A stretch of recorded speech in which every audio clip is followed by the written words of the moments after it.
E aí, pessoal, espero que estejam todos bem, todos se cuidando, né? A gente está chegando ao fim da nossa segunda apostila. A gente vai ter aproximadamente mais umas 2 ou 3 aulas no máximo. Então, a gente vai falar hoje sobre a primeira parte da Baixa Idade Média, né? Da parte que fala sobre renascimento comercial e urbano. E a parte que fala mais sobre a crise do século XIV, sobre a formação dos reinos centralizados da Europa, eu deixei para um próximo encontro. Porque esse assunto de Baixa Idade Média, desse período de transição, de decadência do sistema feudal, é um dos temas mais recorrentes dentro de História Geral no Enem. Inclusive, ano passado, na nossa revisão, teve uma questão de um Enem anterior que eu tinha colocado, que a gente estava vendo na revisão e caiu no Enem do ano passado uma questão muito semelhante a ela. Então a gente vê que é um tema assim muito frequente que o Enem gosta de dar destaque, né? Então eu peço que vocês estudem toda a Idade Média, mas a Baixa Idade Média em específico e esse período de transição mesmo, né, de final da Idade Média, com muito carinho, porque ele realmente é muito frequente. Então vamos lá. Como a gente tinha comentado, a Idade Média é esse período, esse recorte de tempo, que vai estar ali entre a Idade Antiga e a Idade Moderna, cujo início ocorre ali com a desagregação, com o fim do Império Romano do Ocidente, e o seu final é marcado pela tomada de Constantinopla pelo Império Turco-Otomano. A gente vai ver uma série de mudanças e de transformações acontecendo, e a gente não pode dizer que esse final ele foi restrito a um fato. Na realidade, foi um processo que durou séculos. Tudo que foi acontecendo ali na Baixa Idade Média foi contribuindo de forma gradativa para a transformação, né, desse período de tempo. Então é isso que a gente vai dar uma olhadinha hoje. Então, as características mais marcantes da Alta Idade Média, que vai ali do século V ao século X, de fato são aquelas invasões bárbaras que a gente viu que vão acontecer durante a maior parte, uma descentralização política e uma interiorização da sociedade, que vai se tornar essencialmente agrícola. Então, a agricultura de subsistência vai ser fundamental dentro da economia da Alta Idade Média. A gente vai ver a formação e a consolidação do sistema feudal, que vai se tornar a forma de sistema vigente na época, com a sua servidão e tudo mais, que a gente deu uma olhada nas últimas aulas. E a gente vai ver a consolidação da Igreja Católica como forma de poder mais importante dentro desse período. Lembrando que a gente está falando dessa formação social, deste modelo econômico, desse modelo de sociedade dentro do contexto de Europa Ocidental. Então, como nós estudamos, como nós cansamos de repetir, a gente não pode generalizar esse modelo de Idade Média para o restante do mundo. A gente sabe que foi um processo muito particular dessa região. Hoje a gente vai falar então sobre a Baixa Idade Média, que aconteceu ali do século XI ao século XV. Então é o período de transformações daquelas características de Alta Idade Média, de feudalismo e tudo mais. A gente vai ver as cruzadas, que vão ser um ponto essencial, vamos falar sobre elas hoje, e o renascimento comercial e urbano também. E com esse advento dessas transformações, a gente vai ver uma crise do sistema feudal, então modificação daquele estilo de vida que vinha sendo praticado durante toda a Alta Idade Média, né? Majoritariamente porque a gente viu também a existência de um modelo de Estado centralizado lá na França e tudo mais. E a gente vai ver também o surgimento dessa nova classe social que vai ser a burguesia. Claro que com muitas diferenças com relação à burguesia capitalista, que a gente vai ver depois, mas é a partir da Baixa Idade Média, da retomada do comércio, que essa burguesia ela vai acabar por surgir. Então, inicialmente, a gente estava falando desse período de transformações do feudalismo e a principal razão que a gente encontra para essas mudanças inicialmente foi o surto demográfico, ou seja, o grande aumento populacional que vai acontecer na Europa, principalmente nos séculos X e séculos XI. Só para vocês terem uma ideia, a Inglaterra ela vai passar do século XI ao século XIV de 2 para 5 milhões de pessoas. As localidades ali no domínio italiano vão passar de 5 para 10 milhões de pessoas e a França vai passar de 6 para 15 milhões de pessoas. E por que isso aconteceu, né? A gente vai ver que a redução das invasões desses povos bárbaros vão fazer com que a gente encontre um cenário de mais estabilidade lá nessa região da Europa Ocidental. E a gente vai ver também que esse sistema feudal ele vai entrar em crise por conta do esgotamento da autossuficiência produtiva. Então se tornou inviável, atingiu-se um ponto que se tornou inviável a questão da agricultura de subsistência, esse modelo mesmo de se manter e não utilizar o comércio ou outras estratégias de troca vindo de outros lugares, seja do mundo, seja da comunicação entre os feudos, que era muito restrita nessa parte de Alta Idade Média. Então, a gente viu que esse modelo de autossuficiência, que é a unidade básica do feudo, se tornou inviável. Então, essas são as principais razões. E com essa expansão demográfica, a gente viu uma necessidade de aumento das áreas cultivadas. Então, com esse aumento populacional, a gente tinha uma maior necessidade de alimentar essa população. Então, as áreas de cultivo agrícola tinham que aumentar e a produção também tinha que aumentar. Então, a gente vai verificar um avanço sobre as florestas da região, a derrubada das matas, o aterramento de pântanos, nessa tentativa de expandir essa região agrícola. Além disso, a gente vai ver uma série de inovações técnicas na agricultura. A gente vai ver o arado de metal, que foi um grande advento, substituição do arado de madeira, no caso, né? Vimos o advento do moinho hidráulico, o uso de animais, entre outras invenções. Tudo isso com o objetivo de tornar maior a produção agrícola, né? Então, a gente vai ver também um impulso aos setores artesanais. Alguns setores artesanais tinham se mantido ativos durante a Alta Idade Média, principalmente voltados para o interesse do clero e da nobreza, do alto clero e da nobreza, né, como os armeiros ou os ourives, que eram aqueles que mexiam com os metais preciosos, pintores e construtores. Esses tinham continuado a trabalhar, mas a gente vai ver que o artesão ele vai ganhar mais destaque dentro dessa sociedade, desse recorte de tempo da Baixa Idade Média. Além disso, o desenvolvimento comercial ele vai se tornar mais vigoroso. Acho que a gente pode dizer que essa é a principal característica dessa Baixa Idade Média e a principal modificação que vai contribuir com o fim desse modelo feudal, né? A gente vai ver inicialmente uma ativação das trocas locais, ou seja, mais restrito ali a região do feudo e tudo. E depois a gente vai ver uma intensificação da circulação desses produtos que vão começar a expandir essas rotas comerciais. A gente vai ver as coisas tomando uma escala realmente maior. Grãos, ovos, aves, bens necessários de alimentação, ferramentas, armas, tudo isso vai começar a ser comercializado em maior escala.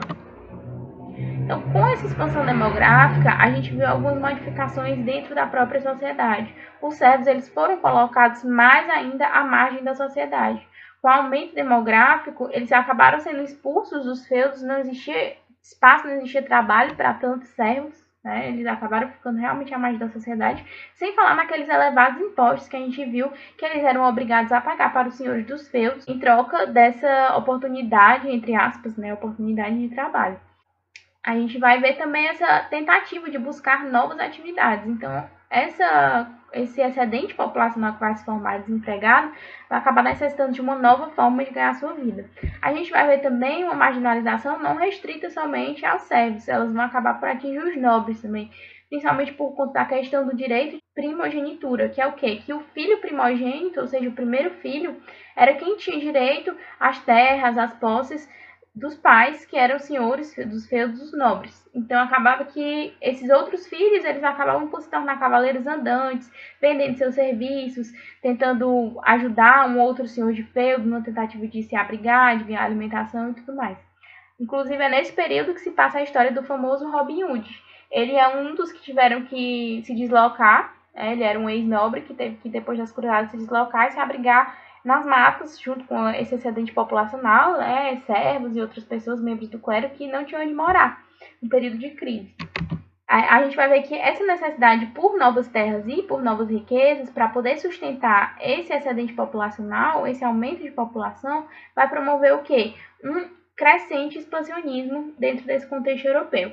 A gente vai ver um expansionismo voltado para várias regiões diferentes. Vamos ver ele em direção ao leste, principalmente pelos povos ali germânicos, uma expansão realmente germânica, pelos chamados teutônicos, e eles diziam, né, o pretexto para esse expansionismo era a expansão do cristianismo, realmente um pretexto religioso, e eles marcharam em direção ao Oriente, mais especificamente em direção à atual Rússia, da região báltica. Além disso, a gente vai ver a reconquista cristã sobre a Península Ibérica, ou seja, aquela região ali de Portugal e Espanha, que vai ser muito importante e vai, inclusive, trazer consequências para a gente aqui Brasil, né? A unificação precoce, depois da centralização precoce da Península Ibérica, vai promover um precoce avanço dentro do contexto de grandes navegações, tudo isso, mas essa é a história para depois. Então, esse território tinha sido ocupado pelos árabes durante seu processo de expansionismo e ele vai ser retomado pelos cristãos dentro do movimento cruzadista. E a gente vai ver com grande força esse movimento cruzadista surgir. Então, o que foram exatamente as cruzadas, né? O que é que significa essas cruzadas? Então, elas foram expedições de caráter militar organizadas pela Igreja Católica Romana, não pela Igreja Católica Ortodoxa, a Igreja Católica com sede em Roma, ou seja, a sede do Ocidente, com o objetivo de reconquistar a região da Palestina, ou seja, a Terra Santa, Jerusalém, que se encontrava sob o domínio muçulmano. Uma grande problemática era a questão de ser um centro de peregrinação e esse centro de peregrinação estar meio que fechado para esses cristãos do Ocidente chegarem até lá. Além disso, existia também o interesse da Igreja Romana em estender o seu domínio, estender essa influência sobre o território bizantino, porque a gente viu na nossa aula passada que ocorreu aquela cisma do Oriente, ou seja, a gente viu a separação da Igreja, a Igreja Católica Romana e a Igreja Católica Ortodoxa, que era independente do Papa. Então existia esse interesse em se dirigir, em se encaminhar até a região do Oriente para estender essa influência sobre o Império Bizantino. Além disso, a gente vai ver que, com a crescente importância do comércio, se tornou mais interessante, né? Se tornou de maior interesse para esses comerciantes que estavam surgindo a conquista de entrepostos, entre o caminho até o final, que seria o Oriente, onde se conseguiriam os produtos mais exóticos, as especiarias que são tão famosas, né? A gente vai ver também que existia interesse, um grande interesse nas rotas comerciais do Mediterrâneo, ou seja, a gente viu na nossa aula passada que a região ali do Mediterrâneo, os portos que eram muito necessários para tornar possível essa jornada até o Oriente, estavam tomados ali pelos povos muçulmanos. Então existia muito interesse em retomar essa região. A gente vai ver então um destaque muito forte para os comerciantes italianos, que eram alguns dos principais e mais fortes interessados nessa grande empreitada. Uma grande motivação para esse movimento cruzadista foi justamente essas vantagens no comércio de produtos orientais, que eram produtos mais raros, mais de maior valor comercial. Então, os exércitos cruzados, eles eram formados essencialmente por quem? A gente tinha aqueles cavaleiros sem terra, dos quais a gente comentou, que por conta das leis, eles, por não serem primogênitos, eles acabavam perdendo, né, essa herança familiar. E a maior parte das tropas, na realidade, era formada por antigos servos, ou seja, esse excedente populacional ele vai ser muito importante para esse movimento cruzadista. E além disso, além do exército propriamente dito, né, a gente tinha milhares de peregrinos, mulheres, crianças e idosos que caminhavam atrás desses exércitos em direção a esses locais sagrados localizados ali na chamada Terra Santa, né? Então, era realmente um contingente populacional muito grande. Então, além disso, existia um outro lado da moeda. Os próprios imperadores bizantinos tinham interesse no movimento cruzadista porque existia cada vez mais essa movimentação dos povos muçulmanos em direção ao Ocidente. E eles esperavam essa ajuda, porque como a gente comentou na aula passada, o Império Bizantino ele era meio que a barreira que segurava ali o avanço dos muçulmanos entre o Ocidente e o Oriente. Então, eles acabavam que eram muito afetados por essas empreitadas dos povos muçulmanos. Inicialmente, a gente vai ter os turcos seljúcidas, ali no século XI a XIII, que foi uma dinastia, uma união de tribos unidas pelo islamismo, como a gente discutiu semana passada, e eles conseguiram, inclusive, conquistar Bagdá e se encaminhavam ali em direção à Ásia Menor. E, posteriormente, já no século XIII, a gente vai ver a famosa dinastia turco-otomana, que depois vai ser responsável pela tomada de Constantinopla, ali no que a gente chama de fim da Idade Média, né? Então, eles vão iniciar um novo processo expansionista ali no século XIV. Então, existia também esse outro interesse, desse outro lado, pelo próprio Império Bizantino em receber uma ajuda do Ocidente para barrar esse avanço muçulmano. Então, o que aconteceu foi que em 1095, no chamado Concílio de Clermont, a gente vai ver o Papa Urbano II fazendo um discurso extremamente inflamado, incitando os ânimos da população e convocando os cristãos para essas expedições rumo ao Oriente, para as primeiras cruzadas, né? A gente vai ter 8 grandes expedições da Europa cristã, do século XI ao século XIII, mas a gente vai falar de alguns principais, que são eventos de maior destaque, que tiveram maiores consequências. Aqui eu coloquei para vocês esse mapinha, vocês não precisam ter tanto domínio sobre ele, mas eu gostaria que vocês entendessem, né, essa questão da Península Ibérica, né, da região aqui de Portugal e Espanha, se encontrava dominada pelos muçulmanos, e a questão também do Mar Mediterrâneo aqui, dessa região de tanta importância, que também estava sob o domínio dos muçulmanos, e a cidade de Constantinopla, aqui no meio do caminho entre Ocidente e Oriente. Então vamos lá. A primeira cruzada ela aconteceu em 1096 e se estendeu até 1099. Ficou conhecida como a Cruzada dos Nobres, e ela foi responsável pela reconquista temporária de Jerusalém. Não conseguiu segurar Jerusalém por muito tempo, mas conseguiu organizar de maneira temporária uma espécie de reino nos moldes feudais. Só que a gente tem que lembrar que aquela região ali da Península Árabe, ela estava muito dominada pelos povos muçulmanos, então ela rapidamente, a cidade de Jerusalém foi reconquistada. A gente tem também muito conhecida a Terceira Cruzada, que é a chamada Cruzada dos Reis, assim chamada porque ela contou com a participação de alguns grandes reis do período: Ricardo Coração de Leão, da Inglaterra, Filipe Augusto, da França, e Frederico Barba Roxa, ou Barba Ruiva, do Sacro Império Romano Germânico. Eles fizeram parte dessa cruzada. Ela não vai conseguir atingir o seu objetivo militar, mas vão ser tecidos alguns acordos diplomáticos, ou seja, alguns acordos vão ser traçados e vão permitir a peregrinação daquelas populações em direção à Terra Santa, que era um dos principais objetivos também, permitir que as pessoas tivessem acesso a essa Terra Santa.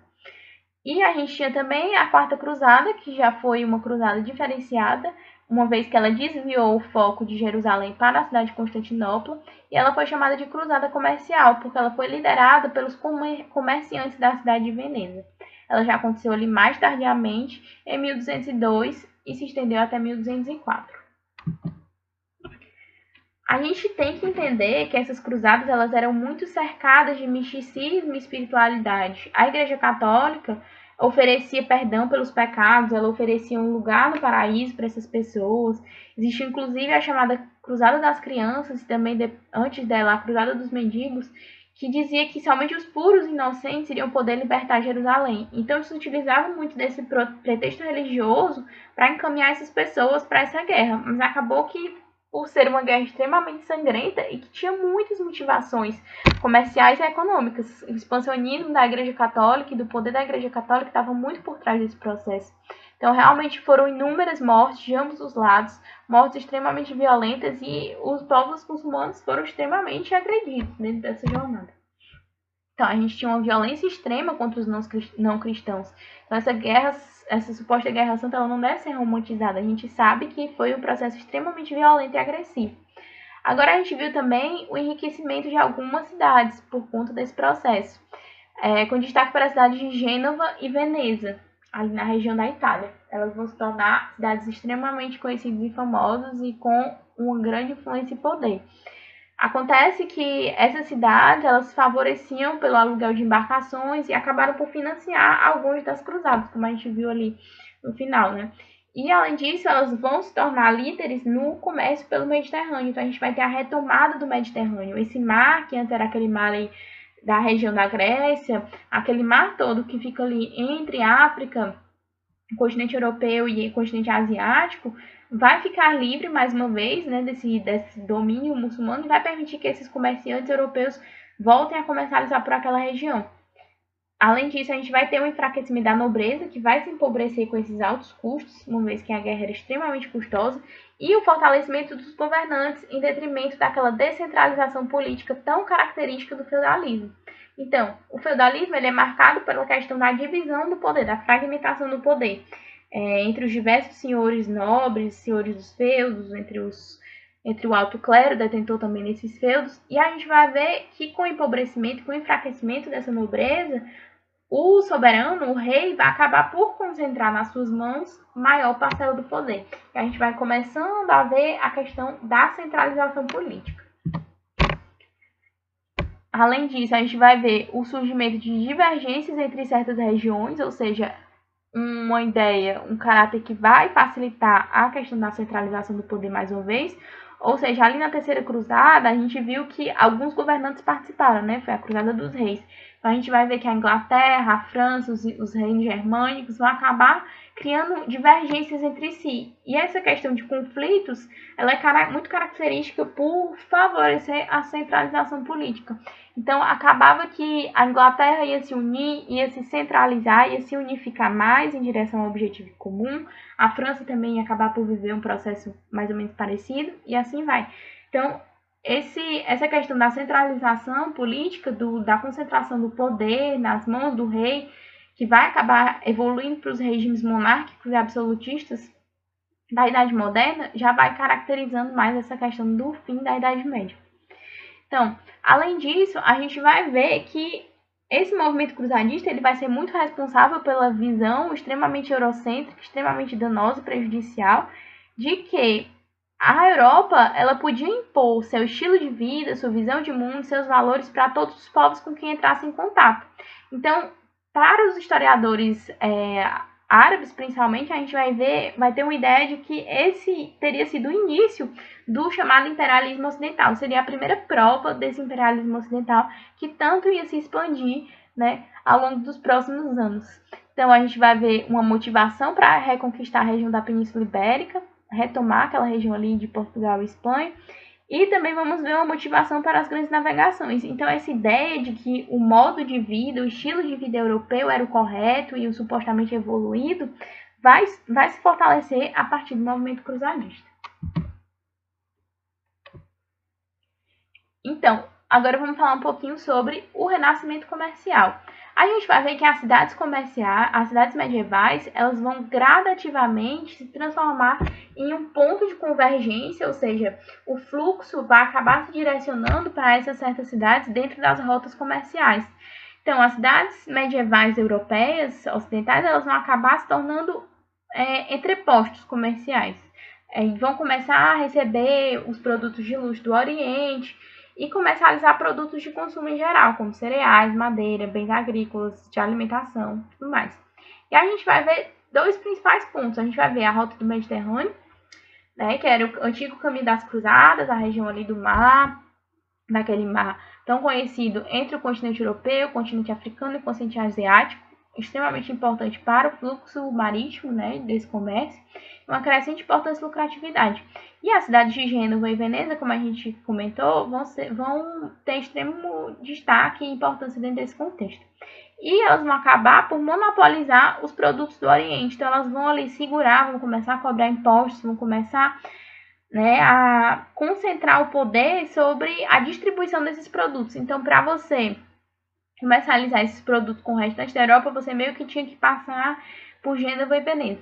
Então, a gente tinha o comércio de seda, de especiarias, a pimenta do reino, os temperos, o cravo e tudo mais. Aqueles produtos tão conhecidos da gente, né? E do outro lado, na outra ponta, né, do continente europeu, ao norte, a gente já vai ver o surgimento da chamada Liga Hanseática. O que é isso? Né? Vamos falar um pouquinho. Então, o que aconteceu foi que a gente tinha as chamadas Hansas, ou associações de mercadores, que estavam localizadas ali na região norte da Europa. Principalmente, eram cidades habitadas ali pelos povos germânicos. Então, a gente vai ver que essas Hansas, ou associações de mercadores, vão se unir e vão formar uma liga só, hanseática. Então, de um lado, a gente vai ter a questão do domínio das cidades italianas sobre o mar Mediterrâneo, e do outro, no outro extremo, no norte da Europa, a gente vai ter o domínio desses povos germânicos sobre outros bens de consumo. Eles vão controlar a região ali dos mares do norte e dos Bálticos, e eles vão controlar a venda de trigo, de pescado, de madeiras, e também vão passar por um processo de crescimento populacional próprio. Na Inglaterra, que também fica mais ao norte da Europa, a gente via outra liga, que eram os Merchants of the Staple.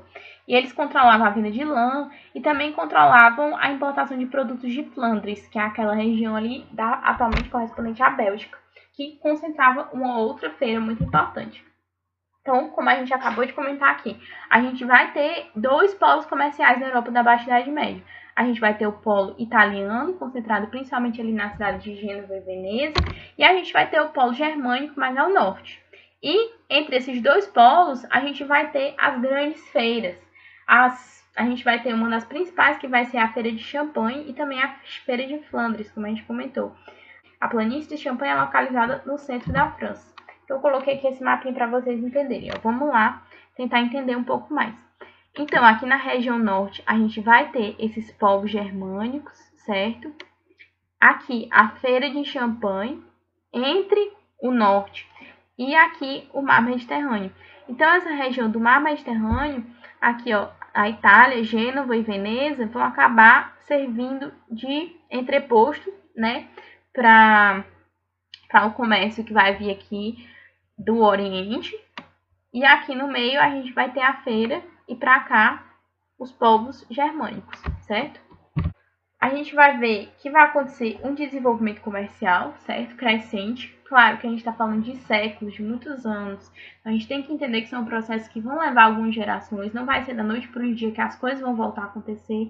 Mas esse desenvolvimento comercial vai tornar necessário, por exemplo, a utilização de moedas em larga escala, que tinha sido abolida, né, no sistema feudal. A gente tinha visto o enfraquecimento da questão das moedas.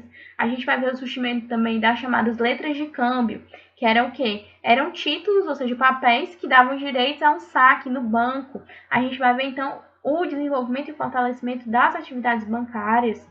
Vamos ver também o surgimento desse novo grupo social, que é o grupo dos mercadores, desses comerciantes. E a terra, ela vai deixar de ser a única fonte de riquezas. Então, aquele sistema de autossuficiente ali no feudo, onde se plantava e se consumia só o que tinha ali na região do feudo, vai acabar sendo modificado de uma forma bem intensa. A gente vai ver também o surgimento dos burgos, do latim burgo, que significa pequena fortaleza. Isso porque esses burgos, essas cidades, geralmente vão estar envoltos ali por algum tipo de fortificação, né? Então, qual é a origem desses burgos? A gente tinha alguns que surgiam a partir de antigas cidades romanas desocupadas, que acabavam por ser reocupadas, que estavam abandonadas, né? Às vezes surgiam de aglomerados ao redor das feiras ou das margens dos rios em encruzilhadas. Vamos ver também esses burgos surgindo ao redor de antigos castelos, né? Como eu falei, lugares fortificados, também ao redor de mosteiros, passando, claro, os limites das muralhas originais e se estendendo. Sendo que a gente tinha, porém, nesses casos em que estavam submetidos a feudos ou aos mosteiros, a gente tinha uma submissão à autoridade do senhor do feudo. Isso significava o quê? Pagamento de impostos, né? Então, não era muito vantajoso para esses comerciantes. Então, é aí que a gente vai ver o surgimento do chamado movimento comunal. E o que era isso? Era a luta pela emancipação dos burgos. Ou seja, esses habitantes dos burgos, eles vão começar a tentar se separar, tentar parar de pagar impostos para esses senhores dos feudos. Vão tentar se tornar independentes, né? E esse processo ele podia se dar de duas formas. Podia acontecer de uma forma pacífica, quando eles pagavam indenização para o nobre, né, senhor do feudo, ou para o bispo local, se fosse um mosteiro e tudo. Ou, em caso de resistência por parte do senhor do feudo, a gente tinha a intervenção do rei. Então, o rei ele chegava para ajudar esse processo de emancipação dos burgos, dessas novas cidades. As cartas de franquias eram o documento que determinava a autonomia do burgo. Então, era uma espécie de autorização para que esses burgueses, ou seja, os habitantes dos burgos, pudessem cobrar impostos, pudessem organizar tropas próprias e tivessem independência administrativa e judiciária com relação àquele antigo senhor do feudo. No caso, claro, desses burgos que tinham surgido a partir de antigos feudos, né? Então, a gente vai ver que a autonomia das cidades ela vai promover um aumento no crescimento das atividades mercantis. Então, a partir do momento que essas cidades se fortalecendo, elas iam se tornando mais autônomas, a gente ia verificando esse aumento na atividade comercial. E é dentro desse contexto que a gente vai ver o surgimento das famosas corporações de mercadores e das corporações de ofício, outra coisa que o Enem adora. Então, a gente tem que diferenciar as corporações de mercadores e as corporações de ofício, certo? As corporações de mercadores, também chamadas de guildas, eram o quê? Eram os agrupamentos dos negociantes, ou seja, eram as pessoas que vendiam, não eram as pessoas que estavam produzindo, elas eram as pessoas que estavam vendendo, certo? E tinha o objetivo principal de garantir um monopólio comercial. Ou seja, de garantir que eles iam ter a preferência nas negociações, nas vendas, nos comércios de determinada região. E a gente tinha, além disso, a questão das corporações de ofício. E o que eram essas corporações de ofício, né? A gente tinha a reunião dos trabalhadores, ou seja, as pessoas que estavam produzindo esses bens que eram vendidos. Então, ela reunia os trabalhadores por especialidade, ou seja, a corporação de ofício dos sapateiros, a corporação de ofício dos ferreiros. Então, era organizada por especialidade e tinha o objetivo de garantir exclusividade na produção, definir padrões de qualidade para não deixar o produto perder em qualidade e também realizar acordos para evitar concorrência dentro do burgo. Então, era aquela coisa de vamos estabelecer um preço para que a gente não fique competindo e baixando o preço demais, para valorizar essa mercadoria, né? Então, a gente tem que entender também a organização dessas corporações de ofício, porque isso vai ser importante para a gente entender as relações sociais posteriormente dentro do modelo de exploração de dono dos meios de produção e trabalhador, certo? Então, como é que funcionava nesse período? A gente tinha o mestre artesão, que iria ser o proprietário. Esse mestre artesão, ele era dono da oficina, que geralmente era a sua casa, dono das ferramentas e o mais importante, ele era dono do conhecimento técnico para produzir aquele bem. Então, se ele era um sapateiro, ele que tinha toda a técnica para produzir aquele sapato do começo ao fim, além de ser também das matérias-primas. Aí, acompanhando ele, a gente tinha os companheiros ou oficiais jornaleiros, que eram trabalhadores especializados, e eles iam fazer parte ali desse auxílio e eles iam ter ganhos estipulados por esse mestre artesão. E, além disso, a gente tinha os aprendizes, que eles iam trabalhar e, em troca, eles iam receber alimentação, moradia, vestuário e, o mais importante, esse aprendizado. E esse aprendizado, o domínio da técnica, ia permitir que, eventualmente, eles progredissem para a categoria de oficial e, se a sua corporação de ofício permitisse, ele ia acabar por se tornar um mestre algum dia. Então, a gente vai ver que existe uma certa mobilidade social, diferente do que acontecia lá nos feudos, né, que a gente tinha uma sociedade extremamente estratificada e com pouquíssima mobilidade social. Entretanto, a gente vai ver que vão existir algumas limitações culturais para essa questão do desenvolvimento comercial, principalmente por conta da questão religiosa. O pensamento cristão no período se baseava muito na filosofia escolástica, que dizia o quê? Que o lucro e a usura, que é o empréstimo, né, de dinheiro e a cobrança de impostos, de juros excessivos por esse empréstimo, seriam pecados capitais.